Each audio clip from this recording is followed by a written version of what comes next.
Hello everyone, welcome back. तो देखो, इस लेक्चर में हम बोर्स एटॉमिक मॉडल की लिमिटेशंस को डिस्कस करने वाले हैं। ठीक है, तो देखो, जो ये बोर्स एटॉमिक मॉडल था वो काफ़ी हद तक सक्सेसफुल मॉडल रहा है, लेकिन ये पूरी तरह से एक्सेप्टेड मॉडल नहीं था। इसकी कुछ लिमिटेशंस आई थी जिन्हें हम यहाँ पर वन बाय वन डिस्कस करने वाले हैं एंड आपको पता चल जाएगा कि क्यों ये पूरी तरह से एक्सेप्ट नहीं किया गया था मॉडल। एंड जो most accepted model of atom है वो कौन सा है? क्वांटम मैकेनिकल मॉडल, जो इसके बाद हम डिस्कस करने वाले हैं। ठीक है, तो देखो, जो सबसे पहली लिमिटेशन थी बोर एटॉमिक मॉडल की, वो क्या थी? सबसे पहली बात, ये हाइड्रोजन या फिर हाइड्रोजन लाइक स्पीशीज के लिए एप्लीकेबल था। ठीक है, अगर आप हीलियम के लिए, फॉर एग्जांपल हीलियम का अगर स्पेक्ट्रम हम देखें, वो इस मॉडल से एक्सप्लेन नहीं हो पा रहा था। ठीक है, तो ये बहुत आसानी से एक्सप्लेन करता था हाइड्रोजन के स्पेक्ट्रम को एंड हाइड्रोजन लाइक स्पीशीज़ को। एंड हाइड्रोजन लाइक स्पीशीज़ कौन सी थी हमारे पास?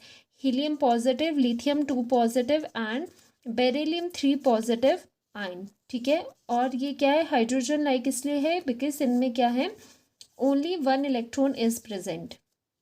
तो ये इन आयंस के स्पेक्ट्रम को भी एक्सप्लेन कर पाता था एंड हाइड्रोजन के स्पेक्ट्रम को भी ये मॉडल इजीली एक्सप्लेन करता था successfully. But other than these वो नहीं एप्लीकेबल हुआ, नहीं वो स्पेक्ट्रम को एक्सप्लेन कर पाए। So this model could not explain the spectrum of the atoms other than hydrogen या फिर हाइड्रोजन लाइक स्पीशीज, जो मैंने आपको यहाँ पर बताई है। एंड जैसे फॉर एग्जाम्पल हीलियम एटम है जिसके पास 2 इलेक्ट्रॉन्स है, उसके स्पेक्ट्रम को भी ये क्या नहीं कर पाया? एक्सप्लेन नहीं कर पाया। ओके, तो दूसरा जो लिमिटेशन आती है वो आता है फाइन हाइड्रोजन स्पेक्ट्रम। देखो, अभी तक हम हाइड्रोजन स्पेक्ट्रम की बात करते हैं। फाइन हाइड्रोजन स्पेक्ट्रम क्या होता है? वैसे ये हायर क्लासेस में पढ़ाया जाता है फाइन हाइड्रोजन स्पेक्ट्रम, लेकिन आप इसे इस तरह से समझ सकते हैं जैसे आपकी जो स्पेक्ट्रल लाइंस होती है। ठीक है, अभी तक हम लाइन की बात कर रहे हैं। अब ये जो लाइंस है, इनको अगर आप एडवांस स्पेक्ट्रोस्कोपिक टेक्निक से देखोगे तो वो क्या होती है, इसमें आपको क्या नज़र आते कि है, और जूम इन आप करोगे और फाइनली देखोगे तो यहाँ पर आपको एक डबलेट दिखाई देता है जो कि बहुत क्लोजली स्पेस्ड है। तो हाइड्रोजन में एक डबलेट, हाइड्रोजन के केस में फाइन स्पेक्ट्रम में आपको डबलेट दिखाई देता है, दैट मीन्स 2 लाइंस दिखाई देती हैं। तो इस तरह की जो बिल्कुल ही फाइन डिटेल्स है वो भी ये हाइड्रोजन, ये जो बोर्स एटॉमिक मॉडल है वो एक्सप्लेन नहीं कर पाया था। लाइक डबलेट, हाइड्रोजन स्पेक्ट्रम में, हाइड्रोजन के फाइन हाइड्रोजन स्पेक्ट्रम में आपको डबलेट मिलता है, that means 2 closely spaced lines मिलती है इस तरह से। ठीक है, वो भी इस कंसेप्ट को भी वो एक्सप्लेन नहीं कर पाया था बोर्स एटॉमिक मॉडल। ठीक है, सो थर्ड पॉइंट क्या था? It could not explain the ability of atoms to form molecules by chemical bonding, कि एटम किस तरह से आपस में बॉन्ड करते हैं, कैसे केमिकल बॉन्ड बनता है, कैसे मॉलिक्यूल्स फॉर्म होते हैं। तो जो केमिकल बॉन्डिंग था उसका कंसेप्ट भी इसने एक्सप्लेन नहीं करा था बोर्स एटॉमिक मॉडल ने। ठीक है, fourth one is Bohr's model treated electrons like particle and not waves. ठीक है, तो जो बोर्स मॉडल था उसमें इलेक्ट्रॉन को पार्टिकल की तरह बताया गया था। जो आपके इलेक्ट्रॉन्स हैं उन्हें पार्टिकल लाइक स्पीशीज़ को देखा गया था कि ये पार्टिकल है, वेव नहीं है। ठीक है, लेकिन आगे जाके ये भी जो इसका पॉइंट है वो गलत प्रूफ हो जाता है, क्योंकि आगे क्या पता चलता है कि डुअल नेचर ऑफ इलेक्ट्रॉन, की इलेक्ट्रॉन के पास दोनों नेचर होते हैं, पार्टिकल नेचर भी होता है और वेव नेचर भी होता है। तो जो बोर्स मॉडल था, तो जो नील बोर थे उन्होंने इलेक्ट्रॉन को एज अ क्लासिकल पार्टिकल लेके सारी अपनी जो अजम्पशंस वगैरह की थी, सारी कैलकुलेशन की थी, वो क्लासिकल पार्टिकल की तरह करी थी। ठीक है, दैट मीन्स पार्टिकल की तरह करी थी, नॉट वेव। ठीक है, तो आगे आप क्वांटम मॉडल करोगे तो वहाँ पर आपको पता चलेगा कि वो वेव की तरह क्या करता है, बिहेव करता है इलेक्ट्रॉन। ठीक है, तो नेक्स्ट पॉइंट आता है, this theory was unable to explain the Zeeman effect. अब ये जो जीमन इफेक्ट है इसका इतना आप समझ लो। जीमन इफेक्ट क्या होता है? जैसे आपके पास जो ये स्पेक्ट्रल लाइंस आ रही है, ठीक है, मान लो कि एक ट्रांजिशन आपके पास ये वाली हुई, ठीक है, एक एनर्जी लेवल से दूसरे एनर्जी लेवल में, तो यहाँ पर आपके पास एक स्पेक्ट्रल लाइन आती है। ठीक है, तो अभी आपके पास नो मैग्नेटिक फील्ड, क्योंकि यहाँ पर जो जीमन इफेक्ट है वो होता है इन द प्रेजेंस ऑफ, जब आप बाहर से मैग्नेटिक फील्ड देते हो। सो यहाँ पर मैग्नेटिक फील्ड नहीं है। अब क्या होता है, इन the presence of magnetic field, जब आप मैग्नेटिक फील्ड ऑन करते हो तो आपके पास क्या होती है, इस स्प्लिटिंग दिखाई देती है, आपके पास और लाइंस दिखाई देती है, तो इसे कहते हैं स्प्लिटिंग ऑफ स्पेक्ट्रल लाइंस।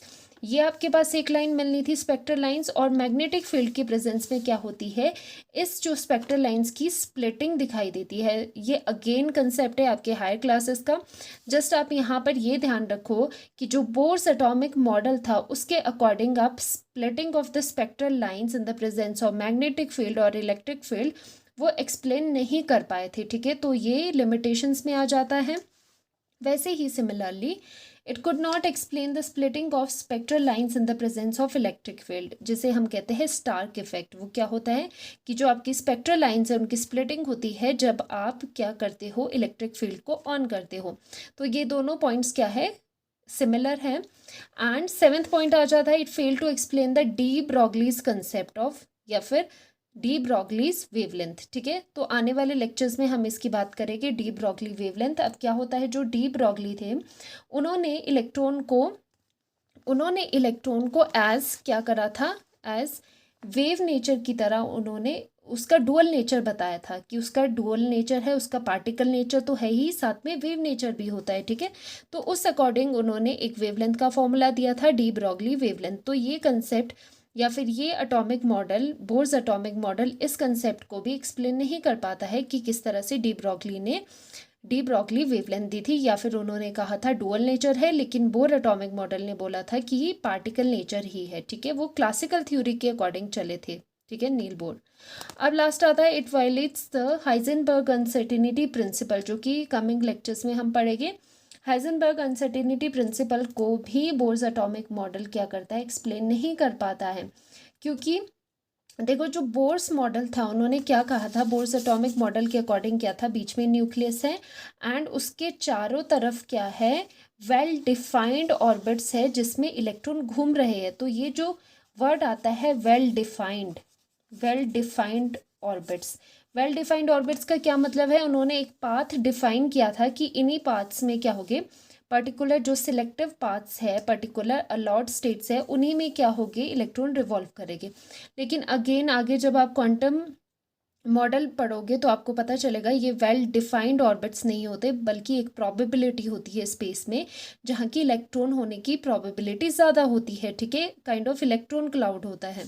तो यहाँ पर ये जो हाइजेनबर्ग अनसर्टेनिटी प्रिंसिपल है, तो इसने भी इस चीज़ को क्या कर दिया था, इस चीज़ को गलत साबित करा बोर्स एटॉमिक मॉडल को, कि जो उन्होंने बात कही थी कि जो इलेक्ट्रॉन रिवॉल्व करेगा वेल डिफाइंड ऑर्बिट्स में, तो ऐसा नहीं होता। यहाँ पर एक अनसर्टेनिटी प्रिंसिपल था पोजीशन एंड मोमेंटम का। तो इन दोनों पॉइंट्स को हम क्या करने वाले हैं, नेक्स्ट लेक्चर में हम डी ब्रॉगली वेवलेंथ को या फिर डुअल नेचर ऑफ पार्टिकल को पढ़ेंगे, ठीक है। तो उसके बाद हाइजेनबर्ग अनसर्टेनिटी प्रिंसिपल आएगा, देन इन दोनों पॉइंट्स के बाद हम क्या पढ़ने वाले हैं, अपना क्वांटम मॉडल, ठीक है। तो ये थी limitations of Bohr's atomic model, ठीक है। तो इस लेक्चर में इतना ही, मिलते हैं नेक्स्ट लेक्चर में, बाय बाय, टेक केयर।